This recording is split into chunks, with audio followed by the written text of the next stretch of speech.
Hey guys, how you doing? This is Tom from the TheAoStation, and unfortunately, since our show is on Mondays and most hero releases for Heroes of the North are on Tuesdays, we're a little bit late when it comes to new hero releases. Luckily, I decided to just create a small video right here that's completely separate from the podcast, so we can talk about Riftwalker, the new hero from Heroes of the North. And the Spotlight just came out recently. You can go check it out. The links are in the description. But I wanted to go into a much more in-depth analysis of the abilities and what this hero is capable of. So, as you guys might have already known, if you've seen the episode 17 of the TheAoStation podcast, we already went through the teaser for the character, but the actual skills have been released. So I wanted to go over them now. Her first ability is Cascade Event. It's very similar to Darkseer's ability in Dota. After a short delay, it brings everybody to the center of the AoE and it deals magic damage. So the only real change there is the short delay. Shared Existence is her second ability, which is a single target debuff for enemy heroes. It debuffs the target that slows them. Any instance of damage besides like passive dots, in the video they said that toxicity doesn't affect this. So each instance of damage that the target takes increases the slow, but not the duration. Her third ability is Rift Burn. It lays down an area of an effect that deals damage over time based on how close you are to the center, but it also deals more damage as the AoE is going on. Similar to something like, Similar to Hellbringer's Dot. It deals more damage the longer it's ticked. And so that obviously synergizes with both of her other two level 1 abilities, and her ultimate is Wormhole. After 2 seconds of channeling, she teleports to the target area, dealing magic damage and stunning everyone around you. Now you also have to consider that the ultimate is superior magic, because it's an ultimate, and so that stun will stun people that are magic immune. That's a very good counter initiation as well as basic initiation ability, but I'm wondering really how helpful it's going to be considering she is an int caster. She doesn't seem to necessarily have much tankiness about her, so having her as your main initiator might be kind of a difficult situation. That being said, Darkseer is a very good initiator in Dota because of his vacuum ability, and Cascade Event is pretty much the same ability. So we'll see a lot of different builds, like a Soul Stealer Magmus Riftwalker build. Behemoth and Riftwalker were already suggested in the video.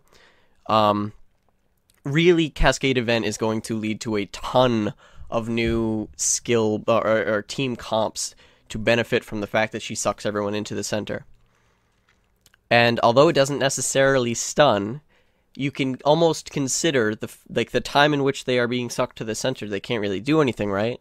So that's kind of a mini stun. Although it doesn't, I don't believe it breaks channels. So she has a lot of disables. Very good slow in Shared Existence, and a very good her Wormhole ultimate ability, as shown in the video, can be used to escape for obvious reasons, but it is a 2-second channel, so it's not necessarily like guaranteed. If they have any sort of stun, you're fucked. But it seems to be a very interesting ability because you can't tell where she's targeting besides like the general direction, because she'll obviously look towards the general direction. So it seems like a very dangerous ability for people who are caught unaware.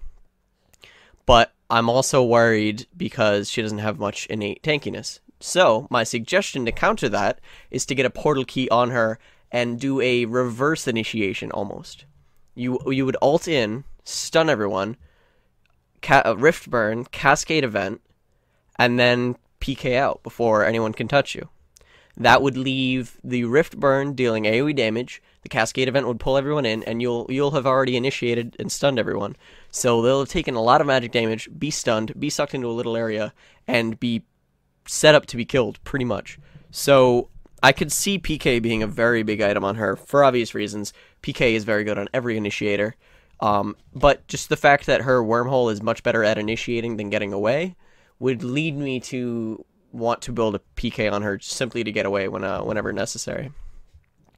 I could also see people picking up a spell shards on her because she does a lot of magic damage. 3 of her abilities deal magic damage, but I don't really think she'll be like kind of like a nuker carry the way that Pyromancer is, or the way that Thunderbringer can really take over a match. I don't think she'll necessarily be like that, but I could see someone getting the spell shards on her to make her up her magic damage if you have enough farm. That being said, she's not one of those heroes that I could see being having used refresher. Refresher orb is really only good for a certain amount of heroes, and even for those heroes, you have better, more economically efficient choices. But the fact that it has a 2-second channel on her ultimate really makes you not think that refresher would be a very good idea. It simply gives the opponent another opportunity to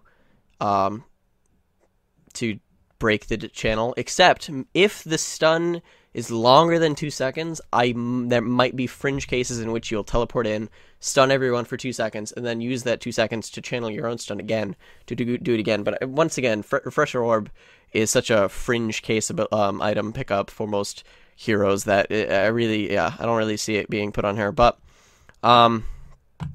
what else? I could see a Ring of the Teacher being a good pickup early game, just for that extra armor, survivability, and the mana regen, because I could see people using Cascade Event a lot early game to pull people into tower range and just set up ganks. What else? Since she is an int caster, she's probably going to benefit a lot from Grave Locket, so I would pick Grave Locket up definitely. And depending on the way you play her, depending on how initiate heavy you're going to be, you might want to pick up some tanky items. I could see people getting like a Void Talisman or maybe even early game bracers. Even though early game bracers are kind of a scrub pickup, they do end up helping you, especially since you can turn them into an Astrolabe now. And I'm trying to think what else would be really good on her. Maybe the name of the item is blanking on me right now. Nullstone. Maybe a Nullstone would be a good pickup on her, so that like it'll break those abilities that try to break her channel, as well as giving her mana regen and all the things that she needs as an int caster. But really, she doesn't look that item dependent, considering that she has a fairly reliable slow, very good initiation tools, very good team composition, team synergy tools, as well as AoE farming ability. She's going to be able to push with Riftburn, and she just seems like a really cool hero overall. I'm really looking forward to seeing how competitive players play her, if they do at all, because that's really where the game, there's a lot of, you can always theorycraft, but whether it's competitively viable is really up to them, because I'm not a competitive player. I couldn't really tell you. So I'm super psyched for her, though. I want to see her come out. I'm actually more psyched for the fact that Artillery will now be free to play. Well, not free to play, but not early access anymore, so I'll be able to play Artillery now. But besides that, guys, you should go check out her hero spotlight in the description right now. She's a really cool hero. I'm really psyched for her. Besides that, I will see you later. Bye.